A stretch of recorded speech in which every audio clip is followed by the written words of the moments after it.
howlaha arlada hadii lagugu aamino ummadda uu shaqeeyo adeega laga dhigo ololaha runta ujeedadiisa ayaa laga rabaa ay furan idinkuma arkaysid shaqaha aadin ay furan idinkuma arkaysid qaranka iso min xilqaaday eed qadigeya awlaha asladaha haddii lagugu aamino ummadda uu shaqeeyo adeega laga dhigo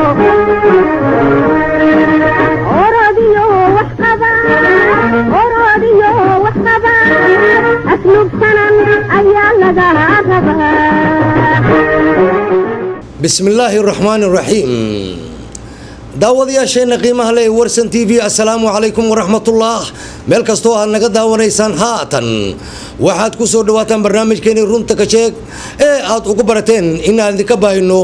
warsan TV-ga caalamiga ee Soomaaliya. caawa barnaamijkan runta ka sheeg waxaa marti inooga Cabdullaahi Raage Xuseen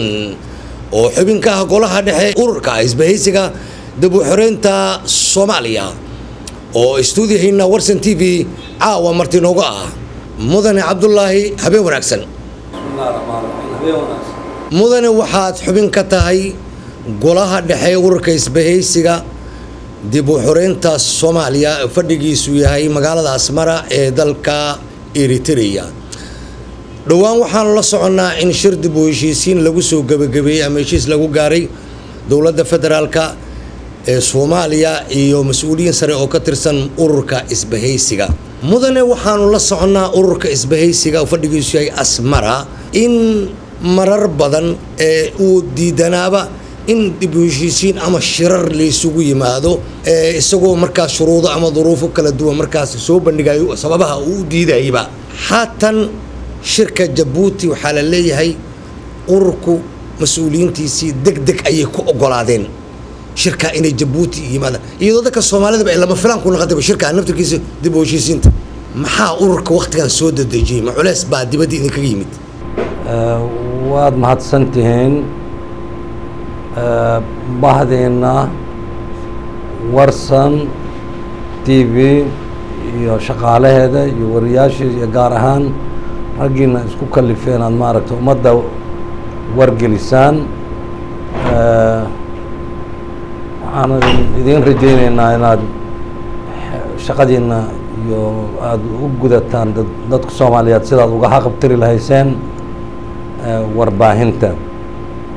taa waa iga salaantii. xagga kale waxaa weeye ururka ujeeddadii loo dhisayba waxay ahayd duruufta iyo dhibaatada iyo mashaakilka Soomaaliya ka jira sidii uu uga howlgelin lahaa inuu sameeyo ka xoreeyo dalka cadowga haysta uu qabsaday uu ku soo duulay.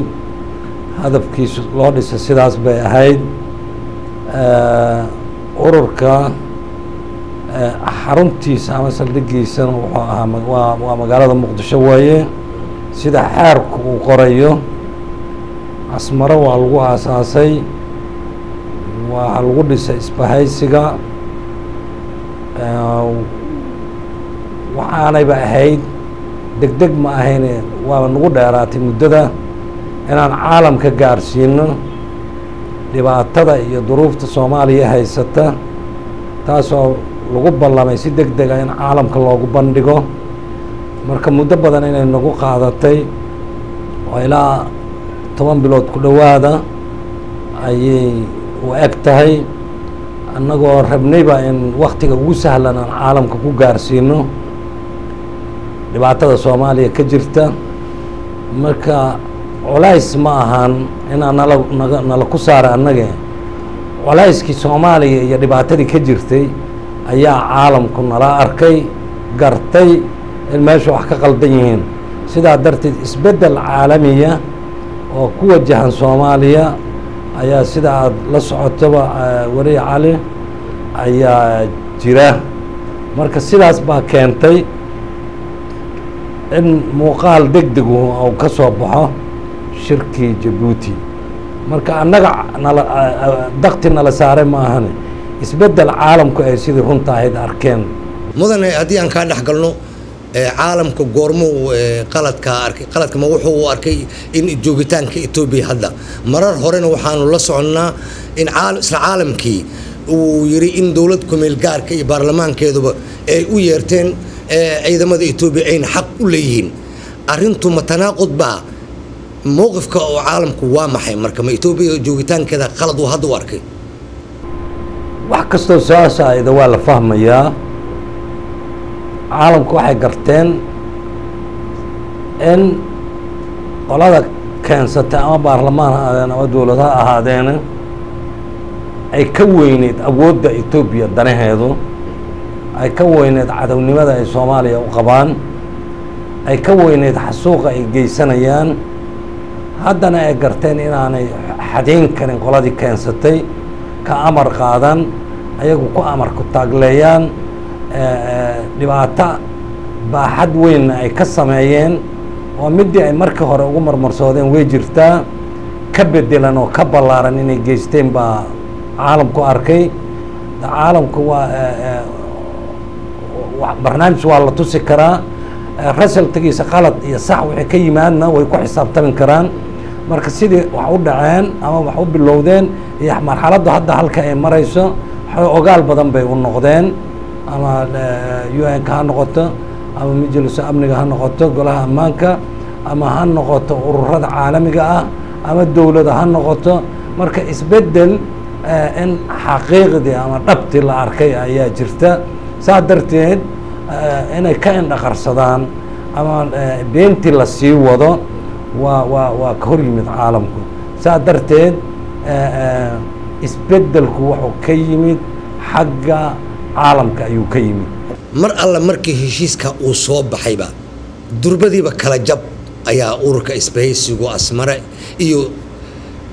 kooxdii ama mas'uuliyiintii kala joogtay Jabuuti ku yimid maxaa keenay runtii kala jabkaas على ولي كلا بجمجرو لكن كلا أركتبا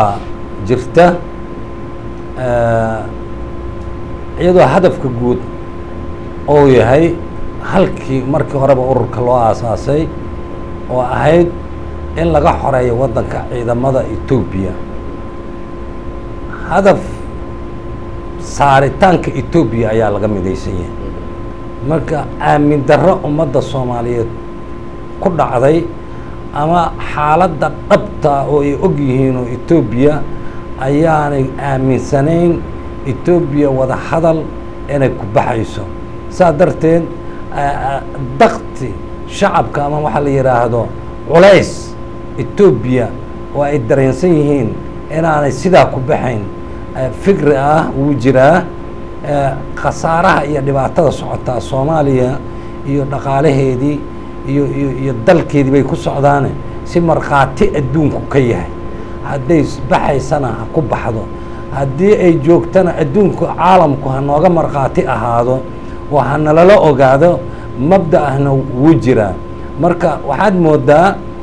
war xagee ka fududahay in hadafku yahay mooyaane kala jab ma jiro Ethiopia sidii wadanka looga saari lahaa Cabdullaahi ururka wuxuu xambaarsan yahay magac ah ururka isbahaysiga dib u xoreynta Soomaaliya ma Ethiopia kaliya baa wadanka ka xoreynaysan mise inta wax u dhibayso ummadda Soomaaliyeed ka xoreynaysan waa maxay hadafka ururku mabaadiidu waxa weeye mala ma ahan arrin taagan oo la arkayo oo marqaati laga yahay ummadda Soomaaliyeed iyo caalamka oo ay marqaati ka yihiin waxa weeye dalka Ethiopia oo ku soo duulay dalkii Soomaaliya oo qabsaday wax imaan doona waa arrin kala waaye laakiin hadda Ethiopia ayaa duulimaadka iyo qabsashada iyo dilka iyo xasuuqa iyo barakacinta iyo boobka iyo kufsiga cidda geysanaysa laga xoreynaya waa Ethiopia qaab kastaba ha looga xoreeyo nooc kastaba ha ahaado